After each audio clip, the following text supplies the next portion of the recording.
Good morning, welcome back to the Groomsman, or if this is your first time watching one of our videos, welcome. Today we'll be using Tibetan Temple and Kaizen 2 by Ariana and Evans, the club. This is a nice, dark, there's a little bit of a sweet undertone there, like an incense kind of a scent. It's got wood, leather, tobacco leaf, honey, incense, sandalwood, amber, musk, frankincense, myrrh, smoke rose, patchouli, Himalayan cedar, and hay. It's a very, it sounds like it's got a lot going on, but it's very well blended. It smells really good. That kind of like incensey temple kind of a scent. Like, I think it's a very well written description. It smells very good. It's dark, but just a little bit of sweetness. We'll also be using an injector today. It's the first time I've used an injector on video. This is the Type L Schick, one of the later models. Commonly referred to as the Paul Revere. Wasn't actually called that. I think it was called the Schick Super or something to that effect. But the handle was a custom one made by International Silver, which is a company that did flatware, forks and knives and stuff like that. And I think this handle design was similar or the same as a set they did for kitchenware that was called the Paul Revere set. So that's where that nickname came from. It's silver plated plastic, so it's pretty light even though it looks very heavy. The handle is hollow. I got this on Facebook for a pretty good deal a long time ago. It's not perfect, the handle's in really good shape. There's some tarnish on the head though, on that silver. I'm not sure if it's worth trying to get it replated or not at some point, but it still works really well. The blade in there is pretty old. I've been using it for a while, so I'm going to pop in a new Schick Super Chromium. Actually, I said that. I haven't used the Super Chromium before as a new old stock blade. But generally speaking, I like the Schick new old stock blades. I got a Dragon's Horde of them once on Facebook. The Super Chromiums, the Schick Super Stainless, and the Plus Platinum blades. I got like hundreds of them. This is pretty easy to use if you've never used an injector. This is called the key. The blades are obviously stacked inside. You just insert the key into the keyhole. Should slide right in. Then you pull the key all the way back, and that allows the blade tray to pop up. And then you should just push a blade, and hopefully you can see that well. And you just slide the blade and it pushes the other one out and falls along that path so that you don't run along the guards. So when you put in that key, it pushes the guard down so you're not running that blade edge along the guards and ruining your blade. Now I will say, if you're getting a vintage Schick from a local antique store, or you bought it off eBay or something like that, and it's got an old rusted blade, obviously you're going to push that out. What I would do in that case is I would use the key to spread apart the base plate and the top cap, and then use like a small screwdriver or a pen or something, and then just kind of move the key out a little bit, and then use that to slide out that old rusted blade, and then clean out that razor. I would keep that blade though, maybe wash some of the rust off, and then I would try to force load it in the backside. It's kind of a pain to do that, but if you don't have a blade already loaded in an injector and you try to load a fresh one in, you can get it to go, but it won't go straight because there's no blade already in there to guide it. So it'll go crooked sometimes, and the blade edge will hit the guard stops, and then you'll basically ruin your blade. Or you can just throw a new blade in there knowing that you're gonna ruin it, and then immediately follow up with a second one and sacrifice that blade. It's all up to you, technique on that, how you do it. I usually just save the old blade, or I had a new old stock Persona floating head, which is one of my favorite injectors. And when they were new old stock, all the injectors came with a blade blank. This is an unsharpened, uncoated any. There's just a normal steel blade, so it's got a little bit of a line of rust on it. I've had it for a while. But it's just an unsharpened blade, so I use that sometimes when I'm getting new injectors to have that backing. All right, I'm gonna wet the face real quick and then we'll get to the shade.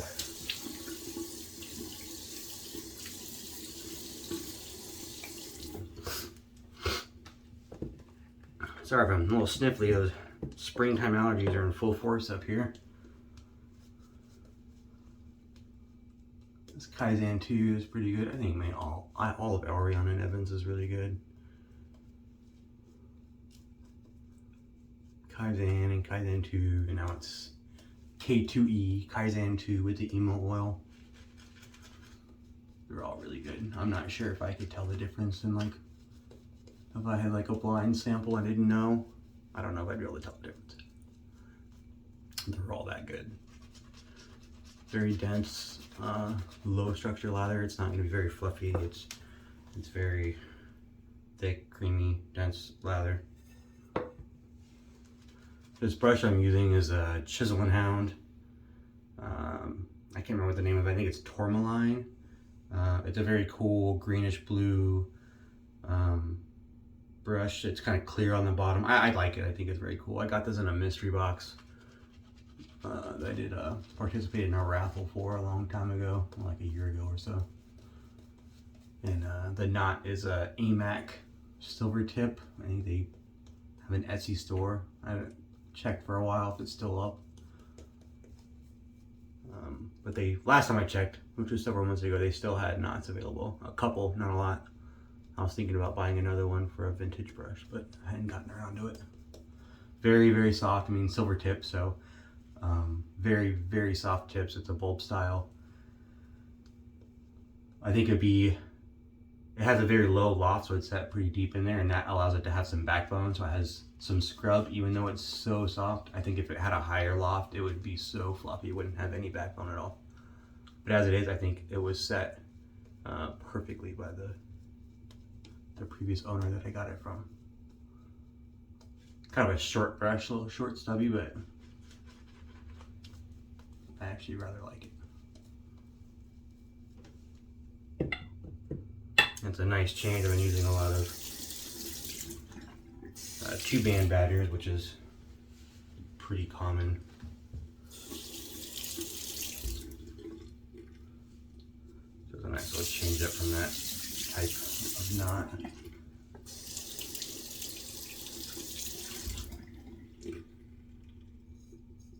I think all injectors are really light. This one took a little bit to get used to just because of that long handle. It seems like it'd be really awkward. I used to choke up on it, but actually I found if I hold it up towards the end of the handle, I'm not pressing down on it, so I'm less likely to get any razor burn. Injectors are really easy to use if you've never used them before. I mean, it's meant to be flat against your face, and then you just kind of tilt it just a little bit till you feel blade contact, but it's mostly, you're right in that flat part right against the skin.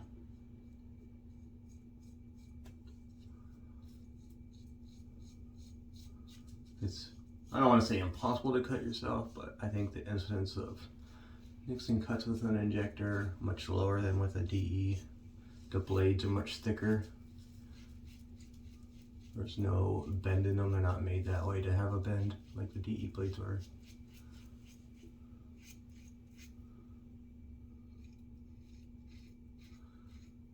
I think if you're new into wet shaving, I think an injector would be a very good place to start. There's not much of a learning curve like there is with DEs.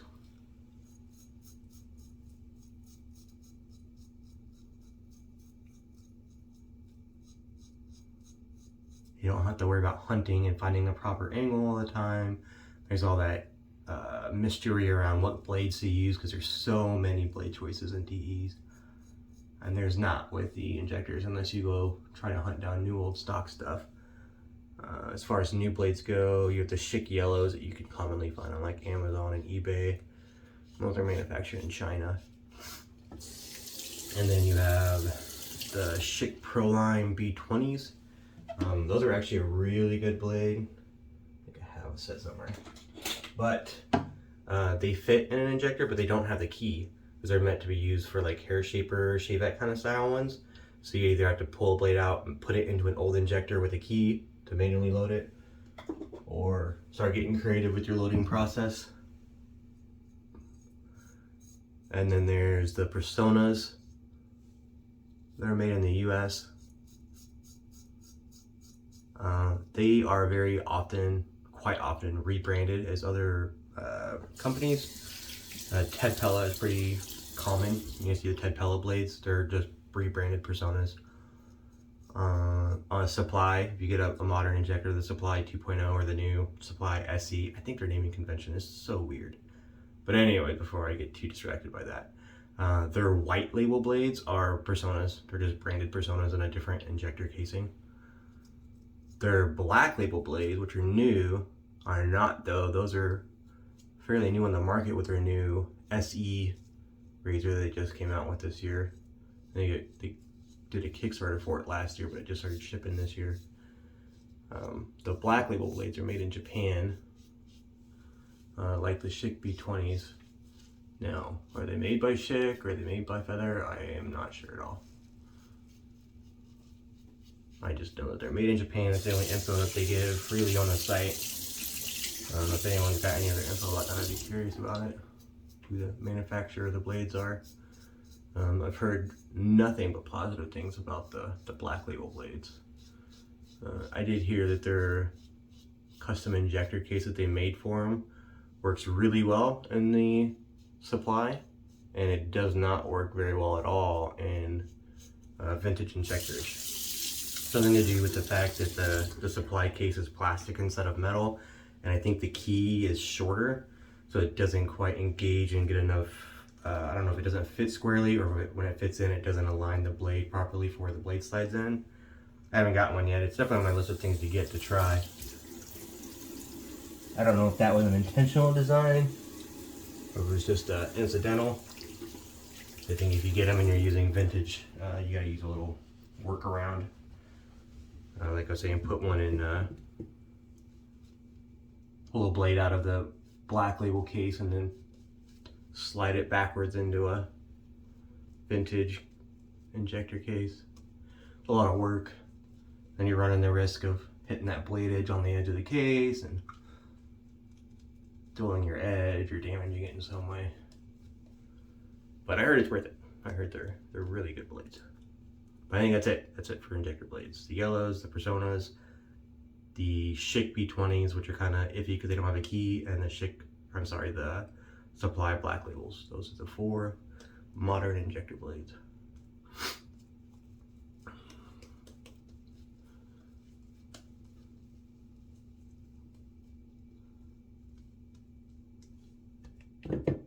Of the modern ones I've tried, I like the Schick yellows over the Personas. They're pretty easy to find. I don't know why I don't get along well with the Personas. They're not bad, they're just not as good as the other ones. The Schick B20s are really nice, really sharp. I use them in other razors that I use, like hack for the Ender speed razor, where you manually load an injector style blade.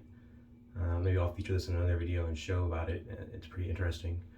But since I don't need an injector key for this, it's really easy to just pull out a blade from that Schick B20 case and then manually load it into that old Enders.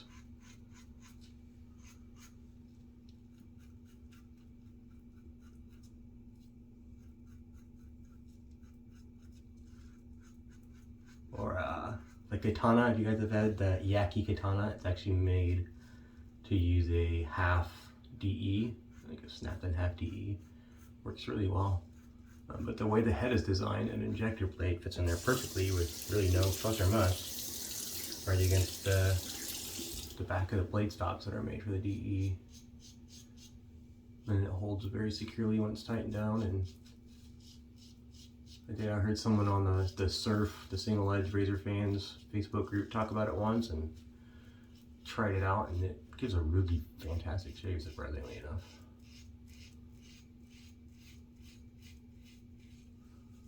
And these Schicks are almost effortless to use.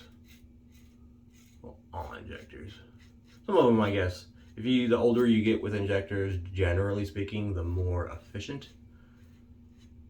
As they got newer and they were appealing more towards the masses and trying to get the bigger market share, they went more mild, more user-friendly.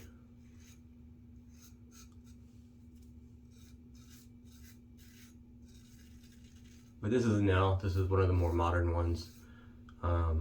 After this there was the N, which I will agree is a little overly mild. I like some of their handle designs. They got one with like a rubber grip along the whole handle. I really like that one. Although, like I said, it's overly mild, so I don't use it very often. And then there was the Schick O, which is the last Schick injector that was manufactured. It was only made in Japan. It was available in the US, I think, via a mail order program. There are some, but they're pretty few and far between. I haven't seen one. And you can go and find ones online to buy from Japan, but you're gonna spend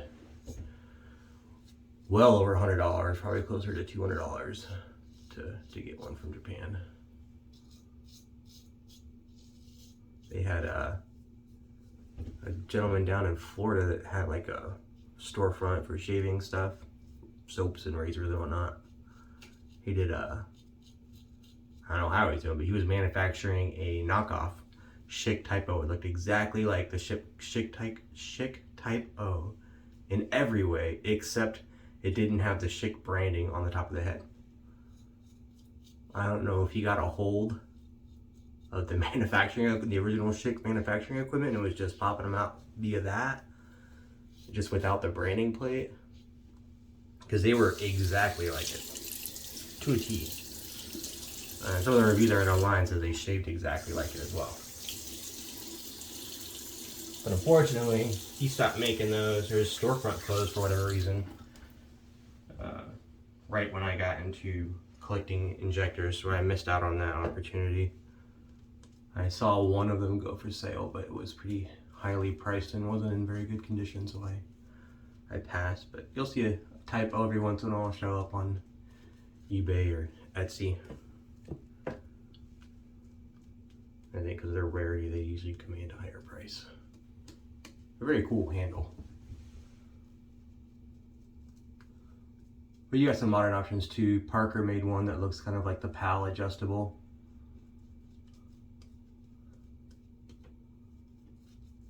It's got like a dial adjustment knob on it. I haven't used it. I heard it's a little mild. And then there's the Supply. I got the Supply 2.0. I got the stainless steel one. It's pretty heavy. It's cool because of the removable base plate, so you can use a Schick B20 without having to actually use the injector key and load it. You can just pull the base plate off and manually stick a blade on there. But they just came out with a new single edge. They call it the SE, Supply SE single edge. I'm not sure about their naming convention there. I think it leads to confusion.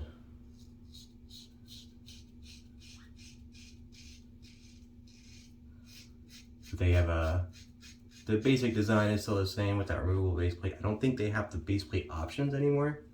So they have one that has a single base plate and it's not metal, it's like a resin type base plate with slots in it just to prevent nicks. I never had any issues with the original running nicks, but nick stop technology is what they claim in their ads. I heard it's good. I don't know where it ranges as far as like the old plate 1, 2, and 3 as far as aggressiveness goes. But they also have an SE Pro adjustable one, and it's got a vertical adjustment knob. I believe it raises and lowers the base plate.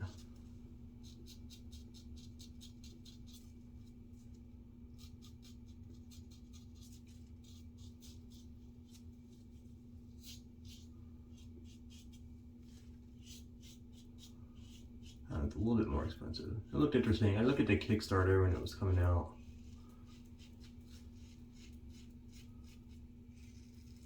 There's the convenience factor of not having to change out the base plates and just have that adjustment dial, but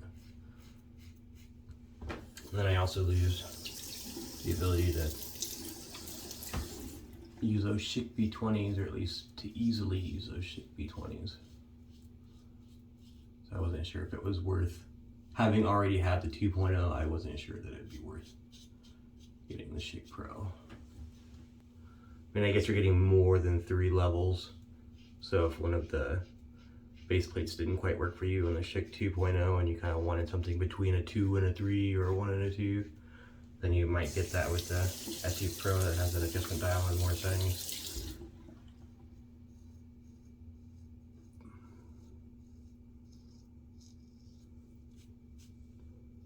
I'm trying to think if there's other modern injectors. I feel like I'm missing one.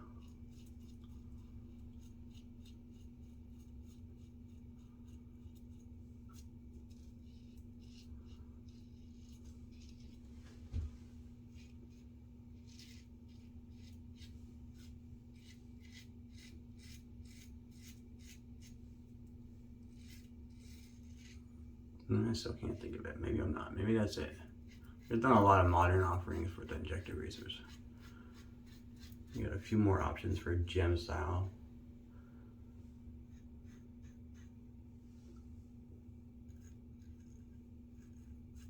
I know some companies have talked about it. I think I read something about Blackland once toyed with the idea, and I think Matt over at Razor Emporium toyed with the idea of doing an injector razor at one point. I think the lack of blade options and maybe a smaller market desire.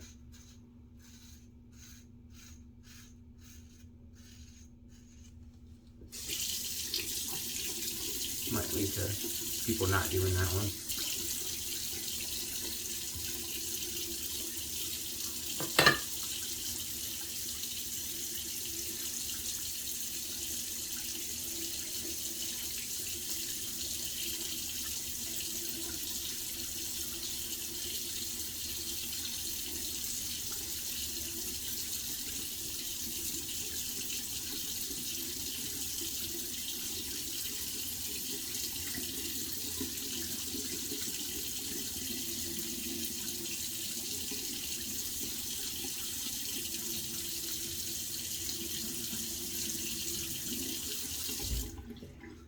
Sorry about that, I'm leaving that sink running that whole time while I'm trying to do a little touch up.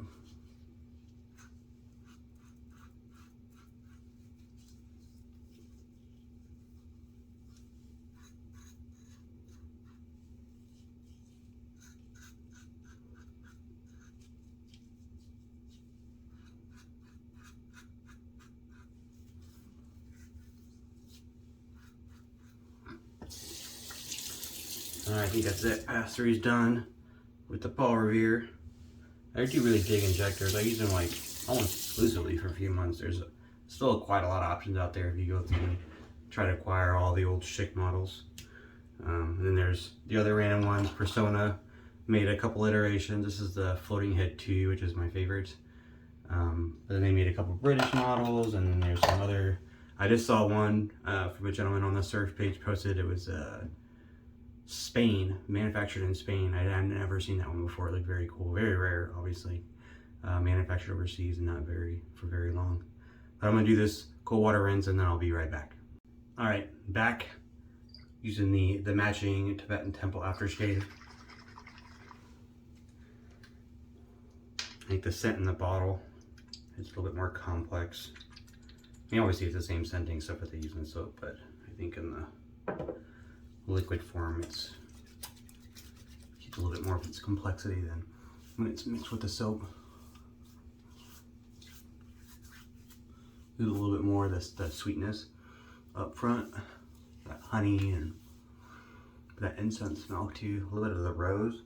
I didn't get that at all in the soap, but yeah, I get that rose a little bit. So very, very complex, well-blended scent.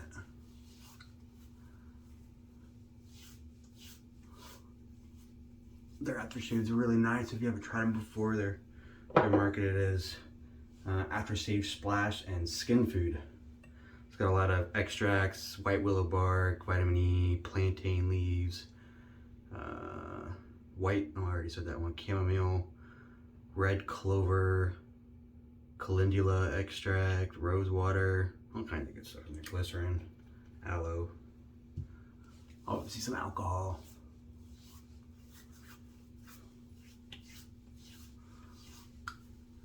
And then I'll use just a little bit of their post-shave balm. I don't have a particularly dry face, and their aftershave is really good, but I like the balm. It's just like a face moisturizer. It works really well.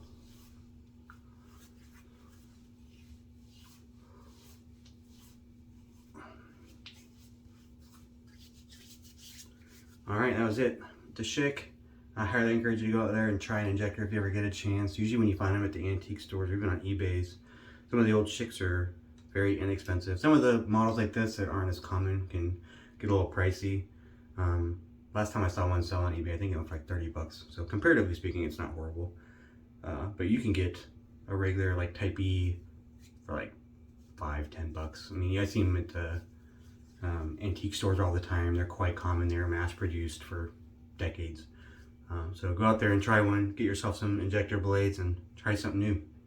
Thanks for joining us. Have a good week.